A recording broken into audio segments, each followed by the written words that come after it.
So friends, ఇవాళ రాష్ట్రం అప్పుల ఊబిలో కూరుకుపోయింది.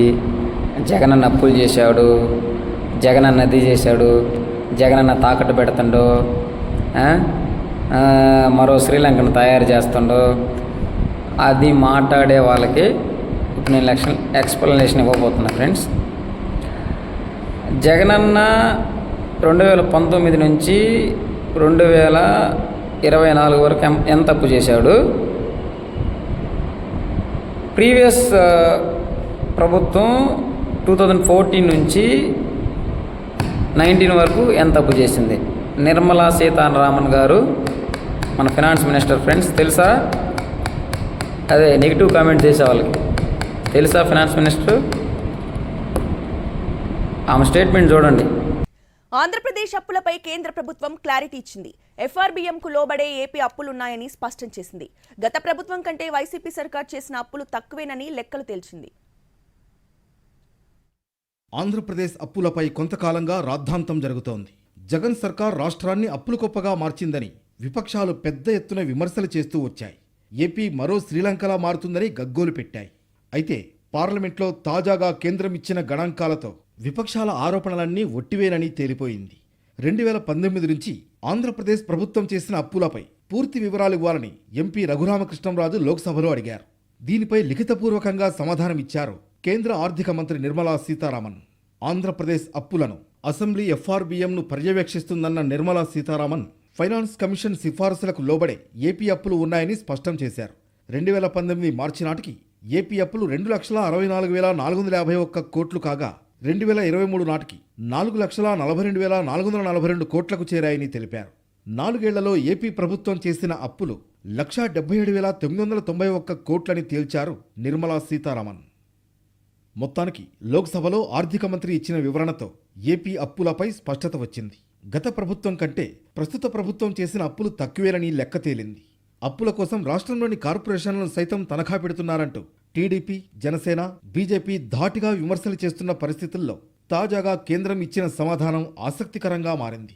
కేంద్ర వివరణతో అధికార వైసీపీకి కొత్త ఆయుధం దొరికినట్లయిందన్న చర్చ జరుగుతోంది.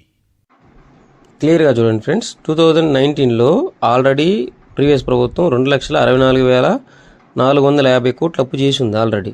దాని తర్వాత జగనన్న ప్రభుత్వం వచ్చిన తర్వాత చూడండి, 25 చూసుకోండి, ఓవరాల్గా 4,42,442 ఉంది. ఈ 4 లక్షల నుంచి ఆ 2,64,000 తీస్తే 1,77,000 కోట్లు మాత్రమే జగన్ అప్పు చేశాడు. ఎందుకు? ఇన్ని సంక్షేమ కార్యక్రమాలు చేసినందుకు. సో ప్రీవియస్ ప్రభుత్వం ఎన్ని కార్యక్రమాలు చేసింది, వీళ్ళు ఎంత కార్యక్రమాలు చేశారు? వీళ్ళు నాడు నేడు స్కూల్స్, రైతు భరోసా, క్లినిక్, సచివాలయం, ఇంకా చెప్పని పథకాలు ఎన్నో చేశారు. ఇవన్నీ చూసుకోండి, ఏది ఎవరు ఎక్కువ చేశారని చూసుకోండి. ప్రీవియస్ ప్రభుత్వానికి దీనికి చూసుకోండి, అప్పులు కంపారిజన్ చేసుకోండి, దీన్ని వైరల్ చేయండి. ఎవరు ప్రభుత్వాలు ఎక్కువ అప్పులు జరిగాయి? కొంతమంది తెలియక మాట్లాడుతూ ఉన్నారు, జగన్ అప్పులు చేసి అమ్మేశారు రాష్ట్రాన్ని. అంతా ఉత్త నాటకం అని చెప్పే మాటలు. ఇవన్నీ చూసి మీరు వైరల్ చేసి జగన్ ప్రభుత్వాన్ని మళ్ళీ తెచ్చుకుంటేనే మనలాంటి వాళ్ళు బాగుపడతారు. లేదంటే ఇంకా మనం మంచి ప్రభుత్వం రావాలంటే మళ్ళీ 5 సంవత్సరాలు అల్లాడిపోవాలి. ప్లీజ్ చదువుకున్న వాళ్ళు దీన్ని వైరల్ చేసి తెలియని జనానికి తెలియజేయండి. ఎవరు ప్రభుత్వంలో ఏం జరిగిందనేది తెలియజేయండి. ఇంక వీడియో కంటిన్యూ చేద్దాం. ఫస్ట్ గెలవంగానే కరోనా వచ్చి రాష్ట్రం అల్లకల్లోలమైంది. ఒక్క సంస్థ నడవల, ప్రభుత్వానికి సంబంధించిన ఒక్క సంస్థ నడవకపోయినా 2 ఇయర్స్ ఏ ఒక్కడికి సమస్య లేకుండా డాక్టర్లని, ఎస్పెషల్గా ఈ హెల్త్కి సంబంధించిన డిపార్ట్మెంట్ని ఉరుకులు పెట్టించాడు జగన్. పాపం పేదోడికి నష్టం జరగకూడదు, కరోనా వల్ల ఇబ్బంది పడే ప్రతి ఒక్కరికి భరోసా ఇవ్వాలని చెప్పి హెల్త్ డిపార్ట్మెంట్ని ఆయన ఎట్లా ఇది చేసి యాక్టివ్ చేశాడో చూడండి. ఒక్క సంస్థ నడవల రాష్ట్రానికి ఆదాయం రావడానికి ఎట్లా రన్ చేశాడనేది ఆలోచించండి. 2 ఇయర్స్ వరకునే పోయిందిగా, 2 ఇయర్స్ వరకునే పోయింది. 3 ఇయర్స్లో ప్రతి సచివాలయాలు కట్టాడు. అప్పులు ప్రీవియస్ ప్రభుత్వానికి ఈ ప్రభుత్వానికి వీళ్ళు ఎంత చేశారు, వాళ్ళు ఎంత చేశారు ఆమె చెప్పారు. పోయిన ప్రభుత్వమే ఈ ప్రభుత్వం కంటే ఎక్కువ అప్పులు చేశారు అని. అదొకటి. ఈ బడ్జెట్ 2014లో అదే బడ్జెట్, 2019 నుంచి అదే బడ్జెట్. జగనన్న ఆ పథకాలు ఈ పథకాలు పెట్టి డబ్బులు వేశారు అందరికీ. చెప్పనివి కూడా చేశారు. చిల్లర షాపుల కానించి, బండుల కానించి, టైలర్స్కి, ఆటో వాళ్ళకి, ఆశా వర్కర్లకి శాలరీ పెంచాడు, అంగన్వాడీలకి పెంచాడు, డప్పు కళాకారులు చెప్పుకుంటూ పోతే అన్నీ చేశాడు. ఈ డబ్బు అంతా ఎక్కడికి పోయింది? లాస్ట్ ప్రభుత్వంలో ఈ డబ్బు అంతా ఎక్కడికి పోయింది? చదువుకున్న వాళ్ళందరూ ఆలోచించండి ఫ్రెండ్స్.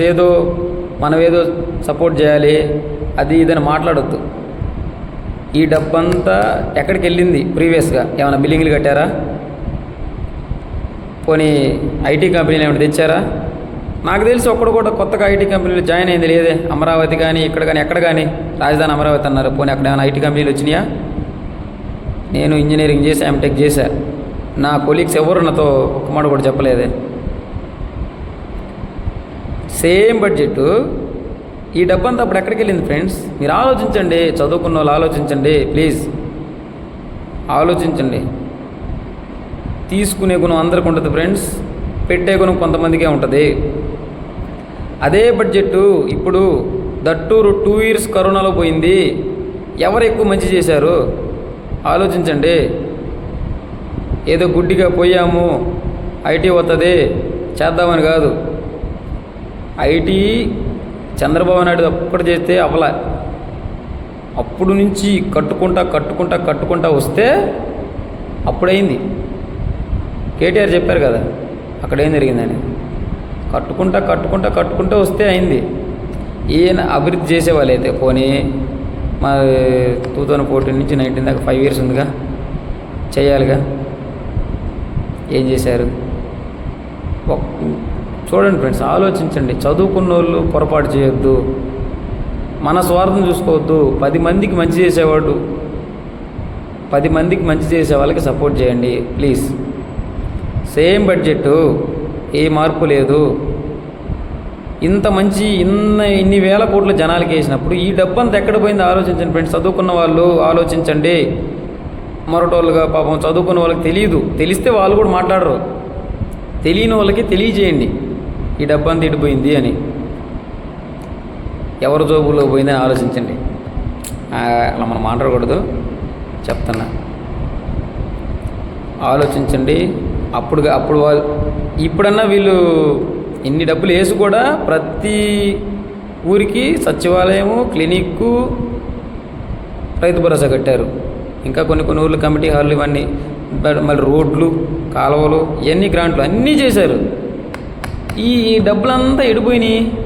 ఆలోచించండి, మంచి చేసే వాళ్ళకి సపోర్ట్ చేయండి. ఇంకా నాకు ఎదురయ్యే అన్నిటి మీద నాకు తగిలిన టాపిక్ మీద నేను వీడియో చేస్తాను. అంటే కొంచెం ప్రెజర్ వల్ల వర్క్ ప్రెజర్ వల్ల చేయలేకపోతున్నాను వీడియోస్. చూడండి ఫ్రెండ్స్, ఆలోచించండి. మంచి ప్రభుత్వాన్ని ఎంచుకోండి. ఎవరెవరో ఏదో మాట్లాడుతూ ఉంటారు, అవన్నీ పట్టించుకోవద్దు. మంచి సైడ్ ఉండండి, మంచిని గెలిపించండి, పేద ప్రజలకు ఉపయోగపడండి. Okay friends, bye.